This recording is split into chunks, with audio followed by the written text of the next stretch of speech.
சென்னை சாலை கிராமத்தில் கடந்த 11ஆம் தேதி இரவு 16 வயது சிறுவன் அதிவேகமாக ஓட்டி வந்த பைக் மோதி படுகாயமடைந்த 76 வயது பெரியவருக்கு மூளையில் ரத்த உறைதல் ஏற்பட்டு இருப்பதால் தீவிர சிகிச்சை அளிக்கப்பட்டு வருகிறது. கூடுதல் விவரங்களை தருகிறார் செய்தியாளர் கதிரவன். வணக்கம். விவரம் என்ன கதிரவன்? சென்னையில 16 வயது சிறுவன் இருசக்கர வாகனத்தை ஓட்டி கவனக்குறைவாகவும் அதிவேகமும் ஓட்டியதனால முதியவர் 76 வயது முதியவர் மீது மோதி படுகாயங்களோடு தற்போது அவர் மருத்துவமனையில அனுமதிக்கப்பட்டிருக்கிறார்.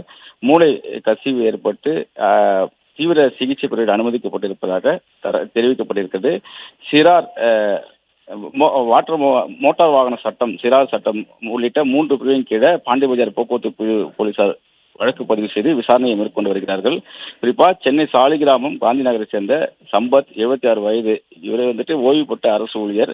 கடந்த 11ஆம் தேதி இரவு இவர் வீட்டுக்கு தேவையான பொருட்களை வாங்குவதற்காக மார்க்கெட் சென்று விட்டு வீடு திரும்பியிருக்கிறார். அப்போது சாலிகிராமம் அம்பேத்கர் தெரு வழியாக சென்ற போது வேகமாக வந்த பைக் ஒன்று சம்பத் அவர்கள் மீது மோதி அவர் சாலையில் தூக்கி வீசப்பட்டிருக்கிறார். அதில் கீழே விழுந்ததுல மூக்கு, நெற்றி, தலை உள்ளிட்டவற்றில் ரத்த காயங்கள் ஏற்பட்டும் வலது கை மணிக்கட்டில் உள்காயம் ஏற்பட்டும் அருகில் கூடிய அசோக் நகரில் கூட தனியார் மருத்துவமனையில் அனுமதிக்கப்பட்டிருக்கிறார். அங்கு தொடர்ந்து அவருக்கு சிகிச்சைகள் அளிக்கப்பட்டிருக்கிறது.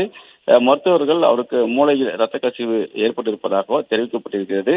இது குறித்து பாண்டிபஜார் போக்குவரத்து புலனாய்வு போலீசார் சம்பவ இடத்தில் விரைந்து வந்து விசாரணை நடத்தியதில் 16 வயது சிறுவன், அதே பகுதியில் வசிக்கக்கூடிய 16 வயது சிறுவன் இந்த இருசக்கர வாகனத்தை ஓட்டி வந்ததும் தெரிய வந்திருக்கு. பிளே ஸ்டோர் மற்றும் ஆப் ஸ்டோரில் இருந்து பாலிமர் செயலியை QR கோடு மூலம் பதிவிறக்கம் செய்யுங்கள்.